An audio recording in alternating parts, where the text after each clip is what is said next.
dalam evakuasi korban longsor tambang emas ilegal di Sungai Abu, Kecamatan Iliran, Gumanti, Kabupaten Solok, Sumatera Barat. Selain jauhnya lokasi, tim juga harus menantang derasnya arus sungai. Petugas harus menantang bahaya arus sungai yang deras saat membawa korban meninggal dunia. Jenazah diseberangkan dengan sebuah perahu darurat oleh 2 anggota tim. Sementara rekannya di seberang menarik perahu tersebut dengan tali.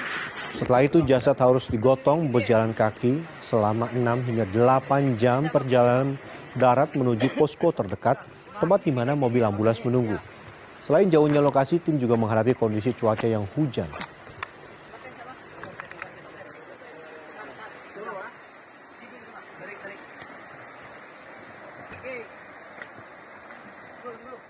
Dan untuk mengetahui bagaimana perkembangan terbaru dari longsor tambang emas di Solok, kita tergabung dengan jurnalis Transmedia, John Nedi Kambang. Selamat siang, Bang John. Di mana posisi Anda tepatnya saat ini melaporkan dan apa update korban yang bisa Anda sampaikan?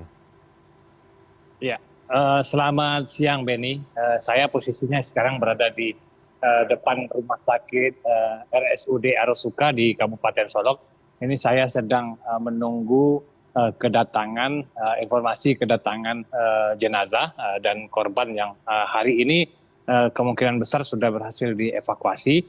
Namun gambar yang tadi barusan kita lihat di layar itu adalah orang atau korban yang sedang kami tunggu di sini, karena itu tadi laporannya itu berangkat hari kemarin, Benny.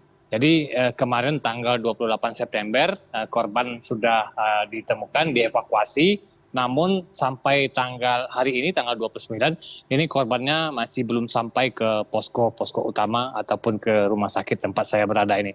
Karena tim tadi pagi itu dilaporkan tim masih beristirahat dari perjalanan, itu masih memakan waktu sekitar 3 sampai 4 jam ke depan baru sampai ke pos titik di mana ada ambulans berada. Karena tim harus berhenti di tengah jalan karena kondisi cuaca masih hujan lebat di sana, sementara di sekitar saya sini masih gerimis, tapi di ujung di lokasi tempat kejadian ini sedang hujan lebat sehingga tim harus beristirahat menunggu kondisi cuaca bisa memungkinkan ini.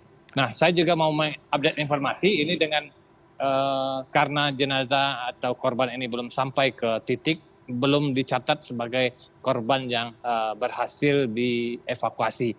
Dalam catatan Basarnas, tim Basarnas ini memang masih 12 orang yang ditemukan, tapi sebenarnya sudah ada 13 korban yang ditemukan dalam kondisi meninggal dunia. Namun memang satu belum sampai ke posko sehingga ini belum dicatat sebagai korban yang belum berhasil dievakuasi. Jadi catatannya masih 25 orang, 12 orang dalam kondisi meninggal dunia, 12 selamat, satu masih dicari, begitu Benny. Nah, di khusus korban yang mengalami luka ini dirawat di 2 rumah sakit setidaknya di Kabupaten Solok ini. Di tempat saya berada ini ada 2 pasien. Di rumah sakit Muhammad Nasir di Kota Solok juga ada. Saat ini ada 5, jadi ada 7. Sebenarnya kemarin ada 8, 1 di antara pasien ini meninggal dunia. Nah, proses evakuasi seperti tadi kita sampaikan ini menantang bahaya cukup berat. Tim harus ke lokasi karena dari titik terakhir bisa kendaraan lewat itu masih memakan waktu sekitar 6 sampai 8 jam perjalanan darat ke lokasi tambang yang longsor tersebut, Benny. Nah, tambang ini seperti sudah kita sampaikan, ini adalah tambang emas ilegal yang selama ini dilakukan oleh masyarakat, digarap oleh masyarakat. Namun yang mencurigakan di sana bukan hanya tambang rakyat sebenarnya, karena ada sejumlah alat berat juga yang sedang melakukan proses penambangan, sehingga ini mungkin ada pihak-pihak di luar sana yang melakukan aktivitas tambang. Nah, masyarakat hanya mendapatkan hal-hal kecil seperti yang menjadi korban ini, Benny. Baik, Bang John, lalu tadi Anda menyebut saat ini jumlah korban tewas adalah 12 dan masih ada proses evakuasi dari lokasi ke pos dan juga ke rumah sakit tempat Anda melaporkan saat ini. Bisa Anda sampaikan berapa jumlah jenazah yang saat ini sudah tiba di rumah sakit maupun jenazah yang saat ini masih di pos atau di lokasi, Bang John?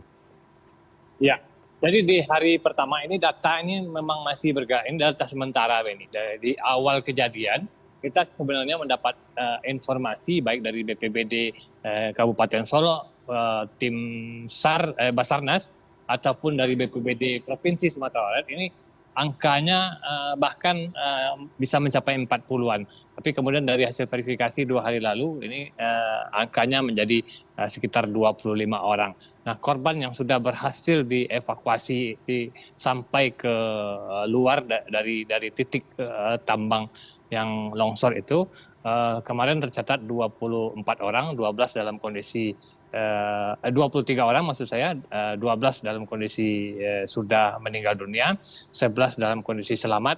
Nah, 1 ini masih dalam proses pencarian katanya. Nah, 11 yang mengalami selamat dan luka ini, sebagian ada yang dirawat di Kabupaten Solo, ada yang dibawa langsung ke rumah atau ke tempat domisili dia berada. Karena sebagian besar para penambang ini bukanlah warga lokal, bukanlah warga Kabupaten Solok atau warga Sungai Abu, namun masyarakat yang berasal dari daerah-daerah tetangga begitu, Benny. Nah, sementara korban yang meninggal dunia sebagian besar sudah diserahkan kepada keluarga masing-masing untuk dimakamkan, Benny. Baik, kita akan terus tunggu bagaimana perkembangan terbaru dari longsornya tambang emas di Solok, dan terutama ada beberapa juga tadi yang Anda sampaikan, ada temuan alat berat juga di sana, dan kita akan terus tunggu bagaimana penyelidikan selanjutnya. Terima kasih banyak, John Edi Kambang, melaporkan langsung dari Solok, Sumatera Barat. Selamat bertugas kembali.